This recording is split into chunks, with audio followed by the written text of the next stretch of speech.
Over the years of our development, we've had, we have to put a new team together. We had to put a new technology in place. We had to, do everything, buy desks and chairs and computers, and so it was this culture of everybody coming together, wanting to do something great, not having the tools yet to do it and to express themselves. So it was kind of a long road. It took longer than I think anyone really thought to put all that together. You have a team that has tons of ideas and not just one, and then you have to refine that down into something that's really manageable in the time that you have to make a game. So that's a little bit daunting. When you have all the choices in the world, how do you choose, well, this is the one thing that we're going to do? The Respawn culture really is about no nonsense. We're really hard on ourselves. One of the hard parts, I think, at least on Titanfall, was trying to figure out how to work as a team for a multiplayer game. The pressure was on us to really come out with something new and different, and we were sitting there going nuts trying to wrap our heads around, okay, what does that mean? Everyone at Respawn has a voice as we're working on the game. It's not just, say, the game director and lead designer say, this is what we're making, everyone just, get on the treadmill and make it. It is a very iterative and collaborative process. When you work on a single player, it's relatively easy for individuals to go off and work on this level or that level, and they can exist in separate worlds for the most part. Whereas in a multiplayer game, you've got all these different people who are working on aspects of the game that will crisscross or touch each other in some way.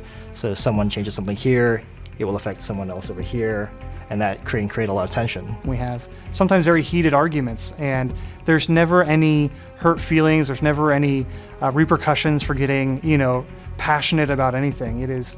We all know that we can together make something great. That extends out to when we do tests with outside people. Sometimes that's really hard to do because it's your baby, you've been working on it for a couple years, and some dude off the street comes in and tears it apart before it's not even done. But that's extremely crucial feedback, and we take all of it no matter where it comes from.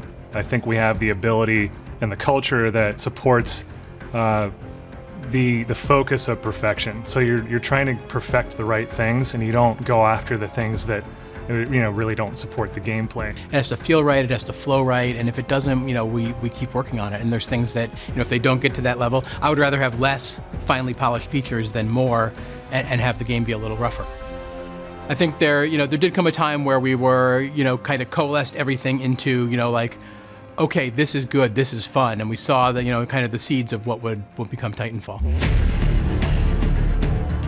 And so the first Titan, pre-viz was an actual maquette, a 1/6 scale doll that I had encased in a dive suit, and then we said, scratch that, why can't we make these really big and play with scale as well? But at the same time, here's the tricky part, we have to try and keep it not alienating to people who are used to playing first-person shooters and a particular kind of first-person shooter. So we thought, how can we do that? So that was partly the problem of finding a new, larger design space, being able to create more exotic abilities and weapons and things like that. We could see the visual of a grunt next to a Titan and how powerful that could look, how powerful this giant can look, taking cover on a building.